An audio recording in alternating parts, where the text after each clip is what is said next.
क्या आपने कभी सोचा है अगर एक दिन परमेश्वर तय कर लें कि पूरी पृथ्वी को मिटा देना है, जब हर तरफ सिर्फ पाप, हिंसा और अंधकार हो और पूरी मानवता खतरे में पड़ जाए, तो ऐसे समय में एक धर्मी व्यक्ति की आज्ञाकारिता पूरी दुनिया को बचा सकती है। यह है नूह की नाव की अद्भुत कहानी, विनाश से नई शुरुआत तक। प्रारंभ में जब आदम और हव्वा को गार्डन ऑफ ईडन से निकाला गया, तो उनका परिवार धीरे धीरे बढ़ा। पीढ़ियां गुजरी और धरती मनुष्यों से भरने लगी। लेकिन जैसे जैसे समय बीतता गया, वैसे वैसे लोगों के दिलों में परमेश्वर का भय कम होता गया। मनुष्य स्वार्थी हो गए थे। वे झूठ बोलते, चोरी करते, दूसरों का अपमान करते और हिंसा फैलाते। ना कोई दया थी, ना कोई न्याय। बलवान लोग निर्बलों को दबाते और लोग परमेश्वर की आराधना छोड़कर अपने सुख में डूबे रहते। परमेश्वर ने स्वर्ग से पृथ्वी की दशा देखी। उसने देखा कि मनुष्य की हर योजना, हर विचार बुराई से भरा है। यह देखकर परमेश्वर का हृदय अत्यंत दुखी हुआ। उसने कहा, मनुष्य को बनाकर मुझे खेद है। मैं पृथ्वी से मनुष्यों, पशुओं, रेंगने वाले जीवों और आकाश के पक्षियों को मिटा डालूंगा। परमेश्वर का यह निर्णय कठोर था, लेकिन न्यायपूर्ण भी। संसार में जो पाप फैल गया था, वह अब सहन करने योग्य नहीं रहा था। लेकिन उस समय के अंधकार में एक व्यक्ति ऐसा था जो परमेश्वर की इच्छा के अनुसार जीवन जीता था। नूह अपने समय में एक धर्मी और सिद्ध, ईमानदार पुरुष था। वह परमेश्वर के साथ चलता था जब सब लोग बुराई में लिप्त थे। नूह तब भी अपने परिवार के साथ भक्ति और सत्य का मार्ग अपनाता था। नूह की पत्नी और उसके 3 पुत्र शेम, हाम और याफेत भी उसके साथ एक शांतिपूर्ण जीवन जीते थे। नूह के घर का वातावरण पवित्रता, प्रेम और अनुशासन से भरा हुआ था। उसकी प्रार्थनाएं परमेश्वर तक पहुंचती थीं। परमेश्वर ने नूह से कहा, नूह, मैंने पृथ्वी का अंत ठहरा दिया है। सब लोग हिंसा से भर गए हैं, परंतु तू मेरे सामने धर्मी है। इसलिए मैं तुझसे एक कार्य कराना चाहता हूँ जिससे तू और तेरा परिवार बच सके। यह सुनकर नूह चौंका, पर उसने अपने दिल में भय या संदेह नहीं आने दिया। उसने सिर झुकाकर परमेश्वर की बात सुनी। परमेश्वर ने कहा, तू अपने लिए एक बड़ी नाव, आर्क बनाना गोफ्र की लकड़ी से। नाव की लंबाई 300 हाथ, चौड़ाई 50 हाथ और ऊंचाई 30 हाथ हो। उसमें ऊपर एक खिड़की और एक द्वार बनाना। मैं पृथ्वी पर एक बड़ी बाढ़ लाऊंगा, जल प्रलय, जो सब जीवों को मिटा डालेगी। नूह जानता था कि यह कार्य बहुत बड़ा है। लोग उसे पागल कहेंगे, उसका मजाक उड़ाएंगे, लेकिन उसने परमेश्वर की बातों को विश्वास के साथ स्वीकार किया। नूह ने कहा, हे प्रभु, मैं तेरी आज्ञा का पालन करूंगा। उसी क्षण से नूह ने अपना जीवन उस पवित्र मिशन को समर्पित कर दिया जिसे परमेश्वर ने उसे सौंपा था। परमेश्वर से आज्ञा पाने के बाद नूह ने बिना किसी देरी के काम शुरू किया। यह कार्य छोटा नहीं था, एक विशाल नाव बनाना जो आने वाले जल प्रलय में उसे, उसके परिवार को और सभी जीवों को बचा सके। नूह ने सबसे पहले गोफ्र की लकड़ी एकत्र की। यह एक विशेष प्रकार की टिकाऊ और मजबूत लकड़ी होती थी। फिर उसने अपने बेटों शेम, हाम और याफेत के साथ मिलकर नाव का ढांचा तैयार करना शुरू किया।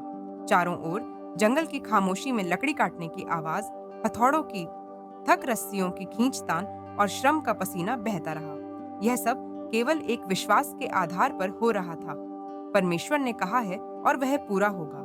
जैसे जैसे नाव का आकार बड़ा होता गया, आसपास के लोग नूह के पास आने लगे।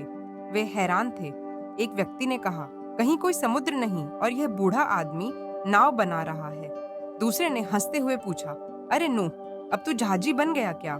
लोग नूह का मजाक उड़ाते, उसे पागल कहते, उसका अपमान करते, पर नूह इन बातों से विचलित नहीं हुआ। उसका विश्वास अडिग था। हर बार जब लोग उसके पास आते, वह विनम्रता से कहता, जल प्रलय आने वाला है। परमेश्वर ने चेतावनी दी है, अब भी समय है, लौट आओ उसके पास। लेकिन लोगों के दिल कठोर थे। वे हंसे मस्तियां की ओर चले गए।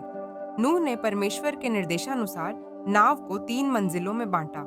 पहली मंजिल पर बड़े जानवरों की व्यवस्था, दूसरी मंजिल पर पक्षियों और छोटे जानवरों का स्थान, तीसरी मंजिल पर नूह और उसके परिवार का निवास। नाव में हवा और प्रकाश के लिए ऊपरी खिड़की और एक बड़ा द्वार भी बनाया गया। नूह को केवल नाव बनानी थी, जानवरों को बुलाना परमेश्वर का कार्य था। जब नाव बनकर तैयार हो गई, तब एक दिन एक अद्भुत दृश्य देखा गया। जंगलों और मैदानों से हर प्रकार के पशु और पक्षी जोड़े जोड़े में स्वतः नूह की ओर आने लगे। सिंह और शेरनी, हाथी और हथिनी, गाय और बैल, पक्षी, सांप, कीड़े सब नूह की नाव की ओर बढ़ रहे थे। हर जीव नूह की अगुवाई में शांतिपूर्वक नाव में प्रवेश करता। कोई भगदड़ नहीं, कोई शोर नहीं, जैसे उन्हें भी यह आभास था कि कोई महान घटना होने वाली है। परमेश्वर ने नूह से कहा, तू और तेरा परिवार नाव में प्रवेश कर जाओ, क्योंकि मैंने तुझे इस पीढ़ी में धर्मी देखा है। 7 दिन के भीतर मैं पृथ्वी पर वर्षा करूंगा, 40 दिन और 40 रात। नूह अपने परिवार के साथ नाव में चला गया। शेम, हाम और याफेत अपनी पत्नियों के साथ, नूह और उसकी पत्नी, सभी पशु पक्षी। जब सब कुछ अंदर पहुंच गया, तब परमेश्वर ने स्वयं नाव का द्वार बंद कर दिया।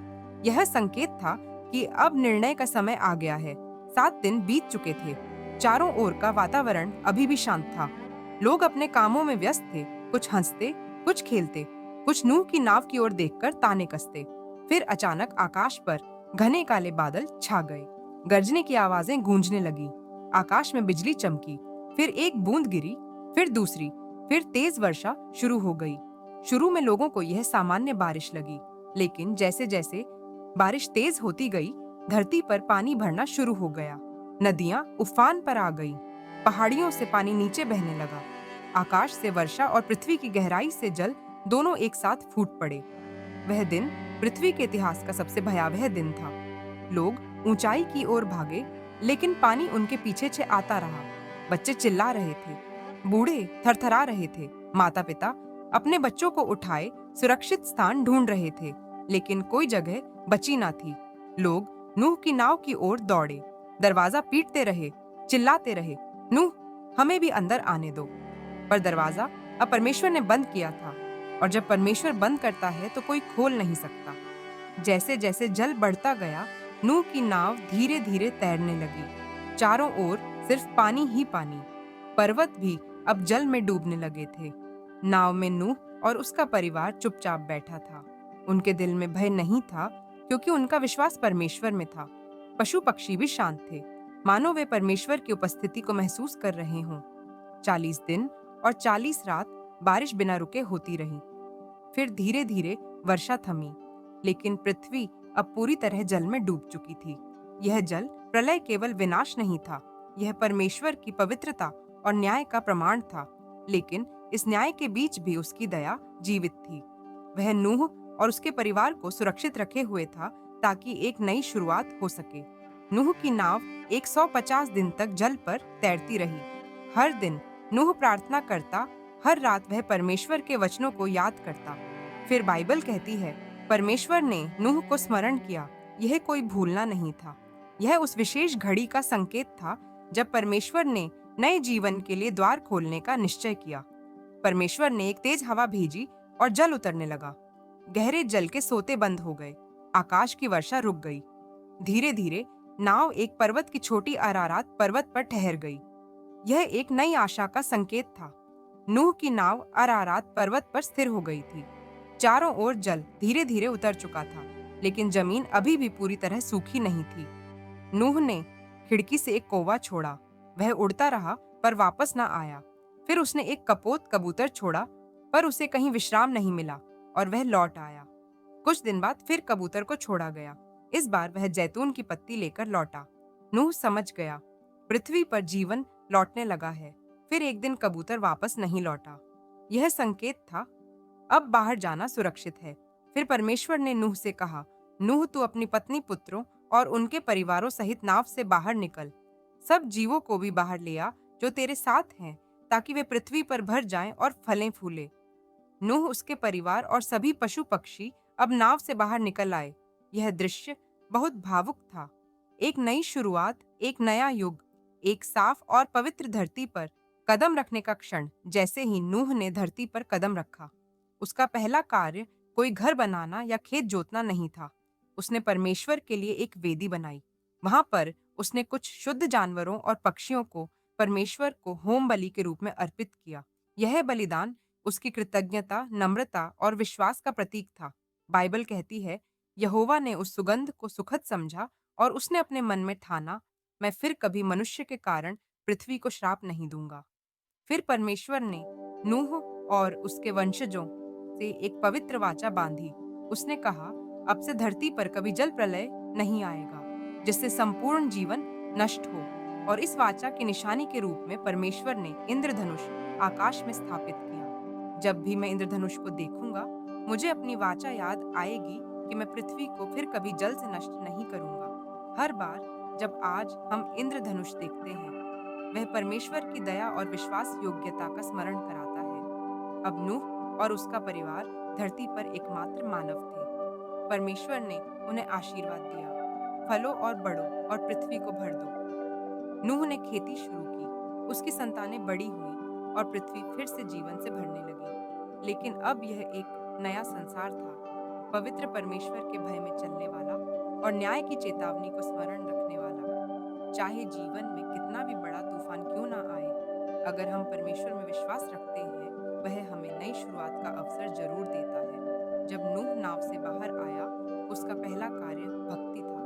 यह सिखाता है कि जीवन की हर उपलब्धि में सबसे पहले हमें परमेश्वर को धन्यवाद देना चाहिए। इंद्रधनुष केवल एक प्राकृतिक दृश्य नहीं है, यह परमेश्वर के प्रेम और वफादारी का प्रतीक है। जब सारी पृथ्वी नष्ट हो गई थी, केवल नूह और उसका परिवार बचा।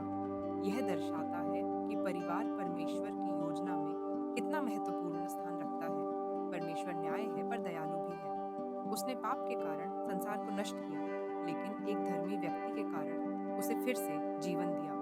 अगर आपको यह कहानी पसंद आई हो, नूह की नाव विनाश से नई शुरुआत तक, तो इसे लाइक जरूर करें। ऐसी और भी प्रेरणादायक बाइबल कहानियों के लिए चैनल को सब्सक्राइब करें और बेल आइकन दबाएं ताकि आप एक भी कहानी मिस ना करें। इस वीडियो को अपने दोस्तों, परिवार और बच्चों के साथ जरूर शेयर करें ताकि परमेश्वर के वचन का संदेश औरों तक भी पहुंचे। नीचे कमेंट करके बताइए, नूह की कहानी से आपने क्या सीखा? आपका जवाब किसी और के लिए प्रेरणा बन सकता है।